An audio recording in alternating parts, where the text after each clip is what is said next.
আজকে এমন একটা রেসিপি নিয়ে চলে আসছি আপনাদের সামনে। আশা করি আপনাদের ভালো লাগবে।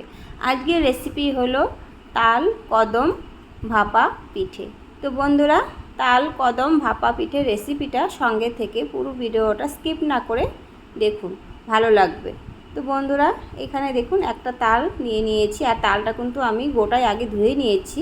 ধুয়ে নিয়ে এবার কিন্তু তালটা ভালো করে ছুলে নিতে হবে।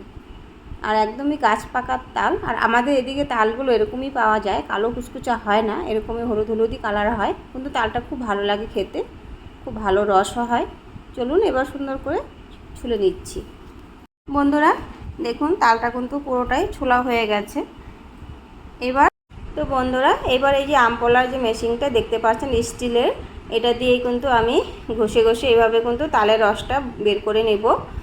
আর বেশি একটা আমি বার করব না, এক বাটির মতো রস বার করব করে, আর আঠিগুলো সব ভিজিয়ে রাখবো অল্প জল দিয়ে। পরে কিন্তু ওগুলো আর কি যখন সময় হবে তখন আমি কষলিয়ে তারপর ওই পাতলা সুতির ন্যাকড়ার মধ্যে সাদা ঝুলিয়ে রাখবো। তাহলে কি হবে, জলটা পড়ে যাবে, তখন ওটা দিয়ে আমি একটা কিছু করতে পারবো।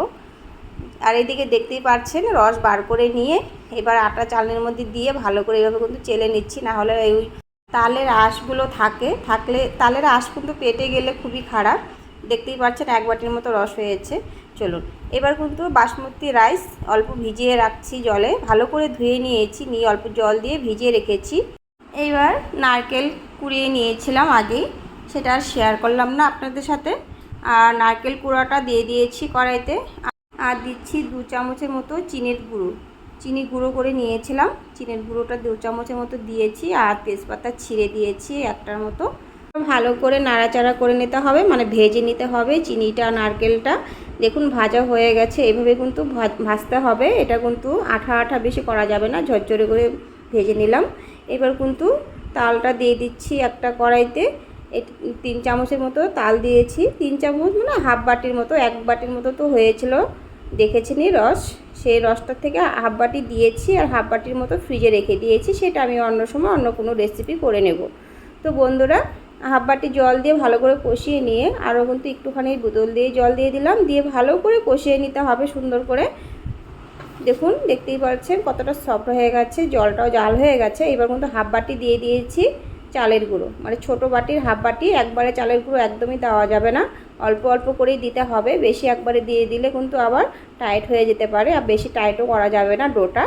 আরও হাফ বাটির মতো দিয়ে দিচ্ছি, দিয়ে আরও বড় ভালো করে কষিয়ে নিতে হবে।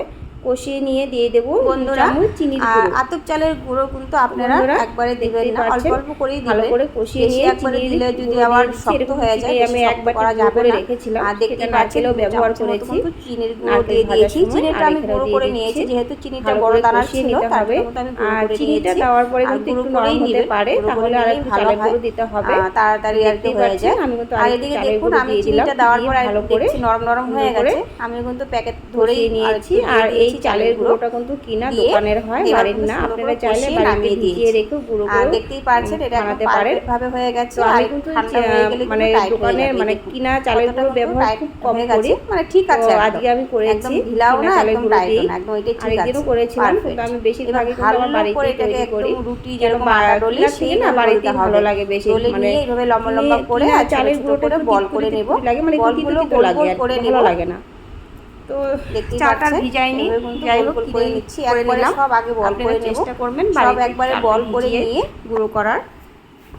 আর এই যে দেখতেই পাচ্ছেন সুন্দর করে কিন্তু কাইটা করে নিয়ে নামিয়ে ভালো করে রুটির মতো ডলে নিয়ে লম্বা লম্বা করে গোল গোল করে নিচ্ছি। আগে সব গোল গোল করে বল করে নেব আর কি, করে সুন্দর করে তারপরে দিয়ে দেব যে নারকেল খিসাটা করেছিলাম সেই নারকেল খিসাটা। আর এগুলোকে কিন্তু বাটির মতো করতে হবে। এই দেখুন কতটা হয়ে গেছে, কত সুন্দর হয়েছে না, মোচমোচে হয়ে গেছে, মানে সফটই হয়েছে, মানে টেনে গেছে আর কি চিনিটা। আর এইবার কিন্তু আমি বাটির মতো গোল করে নেব, দেখতে পাচ্ছেন হাত দিয়ে এইভাবে কিন্তু গোল করে নিতে হবে। এবার কিন্তু নারকেল খিসাটা একটু দিয়ে দেব, দিয়ে ভালো করে মুখটা বন্ধ করে নিতে হবে। এই পিঠেটা কিন্তু মারাত্মক টেস্ট লাগে খেতে বন্ধুরা, আর তেল ছাড়া পিঠে খুব ভালো লাগে খেতে, তেলের কোনো প্রয়োজনই নেই এই পিঠে খেলে কোনো শরীর খারাপ হবে না। তো বন্ধুরা দেখতেই পাচ্ছেন এক এক করে কিন্তু আমি বানিয়ে নিচ্ছি। আরেকটা আপনাদের সাথে শেয়ার করছি। এইভাবে কিন্তু গোল করে নিতে হবে বাটির মতো। আমাদের এদিকে প্রচণ্ড বৃষ্টি পড়ছে, এখন আমি ভয়েসগুলোটা দিচ্ছি, হয়তো আপনাদের একটু অসুবিধা হতে পারে শুনতে। নারকেল খিসাটা দিয়ে দিলাম। এবার ভালো করে এইভাবে এই বাঁ হাতের বুড়ো আঙুলটা দিয়ে চাপতে হবে খিসাটাকে, আর এইভাবে ডান হাত দিয়ে এইভাবে কিন্তু মুচড়ে নিতে হবে, মানে গোল করে নিতে হবে। এইভাবে গোল করে নিয়ে হাত দিয়ে এইভাবে চেপে চেপে নিতে হবে, নিয়ে তারপরে হাতের তালাতে এভাবে গোল করে নিতে হবে। তাহলে হয়ে গেল। সবগুলো কিন্তু আমার বানানো হয়ে গেছে বন্ধুরা। এবার এই যে চাল, যে বাসমতি চালটা ভিজিয়ে রেখেছিলাম, সেটা কিন্তু দেখুন সুন্দরভাবে কিন্তু মানে ভিজে গেছে আর কি।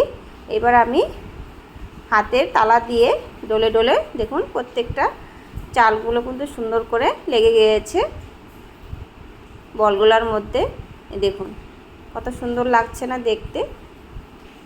তো এক এক করে আমি সবগুলো বানিয়ে নিই। চলুন তো বন্ধুরা, সবগুলো কিন্তু বানিয়ে নিলাম। এবার আমি কিন্তু গ্যাসে গরম জল বসিয়ে দিয়েছি। এই দেখুন কত সুন্দর লাগছে। জলটা আমি আগে থেকেই বসিয়ে দিয়েছিলাম। জলটা পুরো ভালো মতো ফুটে উঠেছে, গ্যাসটা একদম কমানো আছে।